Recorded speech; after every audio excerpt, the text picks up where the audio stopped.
மேலான அல்லாஹுவின் நல்லடியார்களே, நபிகள் நாயகம் ஸல்லல்லாஹு அலைஹி வஸல்லம் அவர்கள் இவ்வுலகத்திலே யதார்த்தமாக பிறந்திடவில்லை, சில எதிர்பார்ப்புகளோடு பிறந்தார்கள். பெருமானாரின் பிறப்பு உலகம் முழுக்க எதிர்பார்க்கப்பட்டு கொண்டே இருந்த நேரம். முந்தைய வேதங்களெல்லாம் பெருமானாரை பற்றி பேசிக்கொண்டிருந்தது. தௌராத்திலும் இன்ஜீலிலும் அது பற்றி அறிமுகங்கள் வந்த வண்ணம் இருந்தன. வேதங்களை படித்தவர்கள் பெருமானாரின் அடையாளங்களை மக்களுக்கு தங்கள் குழந்தைகளுக்கு சொல்லிக்கொண்டே வந்தார்கள். எந்த யூதவர்கள் இன்றைக்கு நாம் பார்க்கிறோமா இல்லையா, உலகத்தில் இவ்வளவு பெரிய அழிச்சாட்டியங்களை செய்து கொண்டிருக்கக்கூடிய இந்த யூத சமூகம், யாரிஃபூன ஹூ கமா யாரிஃபூன அபுனா அஹும், ரசூலுல்லாவை பற்றி அவர்கள் எந்த அளவுக்கு அறிவார்கள், தங்கள் குழந்தைகளை அறிவதைப் போல அறிந்திருந்தார்கள் என்று அல்லாஹ் சொல்லுகிறானே, அந்த அளவிற்கு இந்த யூத சமூகம் அறிந்திருந்தது. உலகத்தில் என்ன பெரிய குழப்பம் நடந்தாலும் அது புறப்பட்டு வர்ற இடம் அந்த யகூதிகளிடமிருந்து தான். நபிகள் ஸல்லல்லாஹு அலைஹி வஸல்லம் சொன்னாங்க, எல்லா கலாச்சார சீர்கேடுகளுக்கும் அவர்கள் தலைமை தாங்குவார்கள் என்ற அடிப்படையில் அங்கே நடக்கக்கூடிய எல்லா அலாச்சாரங்களும் இஸ்லாமிய சமூகத்தில் பாதிக்கும் என்று சொன்னார்கள். நீங்கள் ஃபேஸ்புக் யாருதுன்னு கேட்டிங்கன்னா அவங்களுக்கு தான். இன்றைக்கி நீங்கள் பார்க்குற ட்விட்டர்னு சொன்னாலும் அது வந்த இடம் அங்கேருந்து தான். அதை தாண்டி ஒரு அபாயகரமான ஒரு ஆயுதம் அணுகுண்டு ஒன்று புறப்பட்டு வருதுன்னா அதுக்கு காரணம் அவங்க தான். உலகத்தில் ஏதாவது அசிங்கமான ஒரு கொள்கை பரவுதா,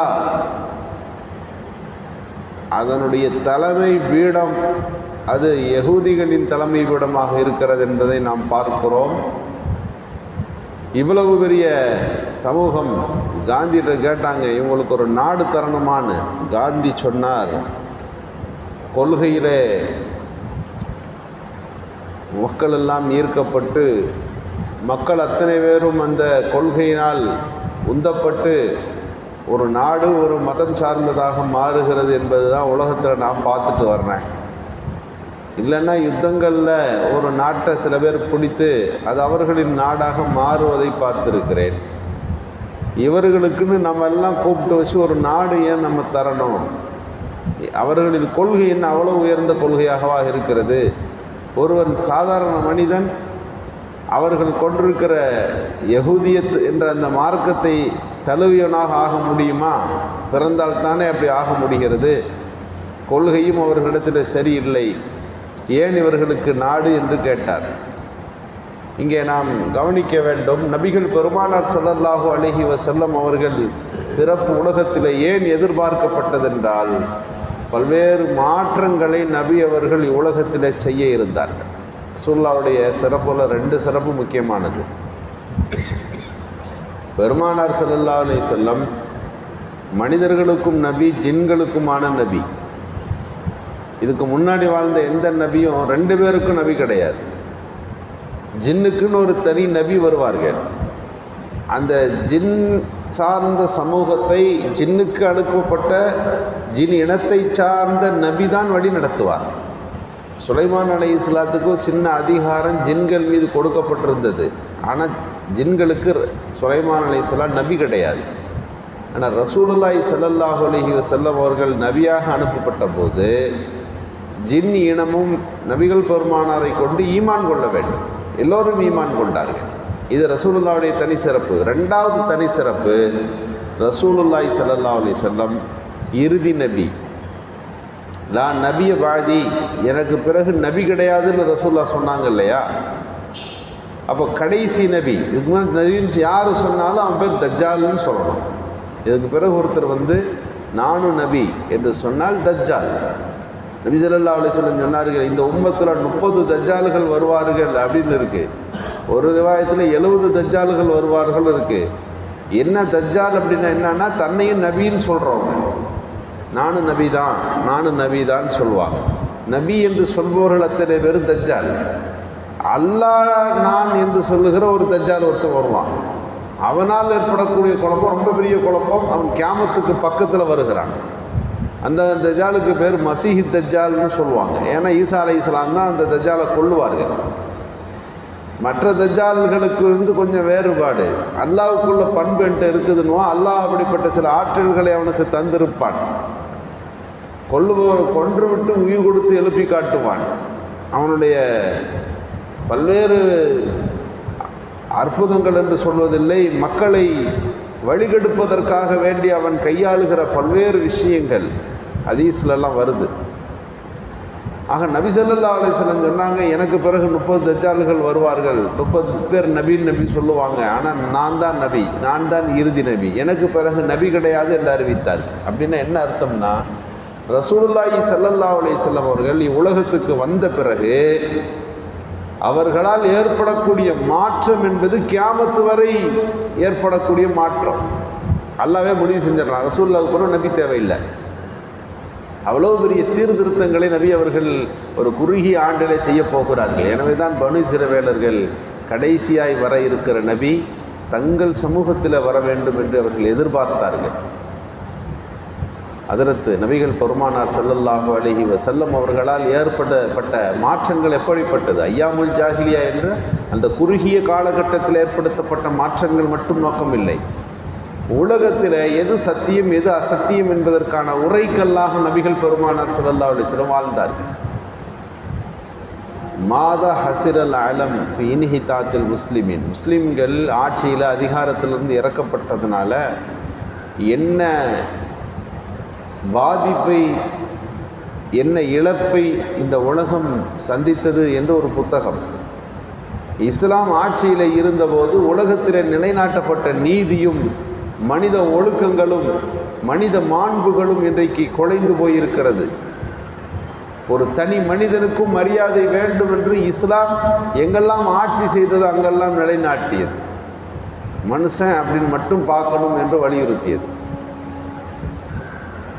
நபிகள் பெருமானார் ஸல்லல்லாஹு அலைஹி வஸல்லமுடைய தேவை இன்றைக்கும் இருக்கிறது. முஹம்மது ஸல்லல்லாஹு அலைஹி வஸல்லம் போல ஒரு நபி இன்றைக்கு வர வேண்டும் என்று மேற்குலகத்தினுடைய அறிஞர்கள் சொல்லுகிறார்கள். ஈசா அலைஹிஸ்ஸலாம் மாதிரி நபி தேவையில்லை, மூசா அலைஹிஸ்ஸலாம் மாதிரி கிடையாது, ரசூலுல்லாஹ் மாதிரி ஒரு நபி இப்போ பிறக்கணும். காரணம், ரசூலுல்லாஹ் காலத்தில் அவர் ஒரு வார்த்தை சொன்னார், மது இல்லாமல் போனது. ஒரு வார்த்தை சொன்னார், பெண்களுக்கு மரியாதை கிடைத்தது. பெருமானார் சுட்டி காட்டினார், ஆண்டான் அடிமைத்தனம் ஒளிந்து போனது. கருப்பின வெள்ளையின பேதங்கள் மறைந்து போனது. நபி ஒரு வார்த்தை சொன்னார், சமூகங்களிலே ஒற்றுமை மலர்ந்தது. அந்த நபி இப்போ தேவை, உலகத்துக்கு தேவை. உலகம் இதையெல்லாம் இன்றைக்கு செய்து கொண்டிருக்கிறது. அன்றைய குடியை விட இன்றைக்கு குடியின் வகைகள் பெருகி போயிருக்கிறது. அன்றைக்கு இருந்த பெண் அடிமைத்தன்மையை விட இன்றைக்கு அதிகரித்திருக்கிறது. மனித சமுதாயத்தில் பெரிய பெரிய மாற்றங்கள் நடந்து கொண்டிருக்கக்கூடிய அழிவின் பாதையில் இவர்கள் சென்று கொண்டிருக்கக்கூடிய இந்த நேரத்தில் முகமது நபி மீண்டும் பிறக்க வேண்டும் என்று சொல்லுவது இன்றைய மேற்கத்திய பெரிய பெரிய அறிஞர்கள். பெர்னாட் ஷா கேட்டார், உலகம் சீர்திருந்தோம்னா என்ன செய்யணும்? முகமது நபி இன்னொரு தடவை பிறக்கணும் அப்படின்னு அவர் சொன்னார். ஆனால் உண்மையில் அல்லாஹ் தாலா கடைசி நபியாக ரசூலுல்லாஹ் அனுப்பினான்னா என்ன அர்த்தம்னா, நபி அவர்கள் போதனைகள் உலகத்தில் இன்னும் வாழ்ந்து கொண்டிருக்கிறது. அவர்களின் கருத்துக்கள் இன்றைக்கும் பாதுகாக்கப்பட்டிருக்கிறது. அதை கடைபிடித்து வாழ்ந்து அவைகளை கொண்டு போய் சமூகத்தை சீர்திருத்துகிற பொறுப்பை இந்த உம்மத்துக்கு ரசூலுல்லாஹ் விட்டுட்டு போனாங்க. ஹைர் உம்மத், சிறந்த சமூகம், நடுநிலையான சமூகம். ஏன்னா ரசூலுல்லாஹ் இந்த உலகத்தில் என்ன மாற்றத்தை செய்ய வந்தார்களோ அதை செய்து காட்டி நிலைநிறுத்தி அந்த தீரிகளெல்லாம் நம்மள்கிட்ட கொடுத்துட்டு போயிட்டாங்க. நீங்கள் இதுக்கு சாட்சியாக உலகத்தில் வாழுங்கள் என்று சொல்லிவிட்டு போயிருக்கிறார்கள். ரசூலுல்லாஹ்வுடைய சின்ன வார்த்தை உலகத்தில் பெரிய மாற்றத்தை ஏற்படுத்தும். உலகத்தில் ஏற்படுத்தப்பட்ட பல்வேறு மாற்றங்களுக்கு நபி அவர்களின் வார்த்தைகள் தான் காரணமானது. பிரெஞ்சு புரட்சி நடந்தப்போ பெரிய லெவலில் பெரிய ஒரு மாற்றம் நடந்தது. அந்த புரட்சி நடந்தபோது பேட்டி கொடுத்தவர்கள் சொன்னார்கள், இது எப்படி பத்துச்சு இந்த பிரச்சனை? இந்த இவ்வளவு பெரிய பிரிட்டிஷ் இந்த பிரெஞ்சுக்கு எதிராக மக்கள் எல்லாம் ஏன் கிளம்பினீர்கள் அப்படின்னு கேட்கும்போது நபிகள் பெருமானார் ஸல்லல்லாஹு அலைஹி வஸல்லம் அவர்கள் ஆட்சியாளர்கள் குறித்து மக்களின் நிலை குறித்து பேசிய ஹதீஸுகள் கொஞ்சம் எங்கள் காதில் விழுக ஆரம்பித்தது. மக்களின் சூழ்நிலைகளை மன்னர் எப்படியெல்லாம் பார்த்து கொள்ள வேண்டும் என்ற ரசூலுல்லாவுடைய போதனையையும் பிரெஞ்சு நாட்டு சூழ்நிலையும் நாங்கள் ஒத்து பார்த்தோம். அது ஒத்து வர மாதிரி தெரியல. அப்படின்னா என்ன செய்யணும்? அநியாயக்கார அரசர்களுக்கு எதிராக நீங்கள் யுத்தம் புரிந்து மௌத்தா போகிறதும் கூட உங்கள் மரணம் வாழ்த்து பெற்ற மரணம் என்று நபிகள் பெருமானாரின் வார்த்தைகளும் வாக்கியங்களும் எங்களை தூண்டியது என்று சொன்னார்கள்.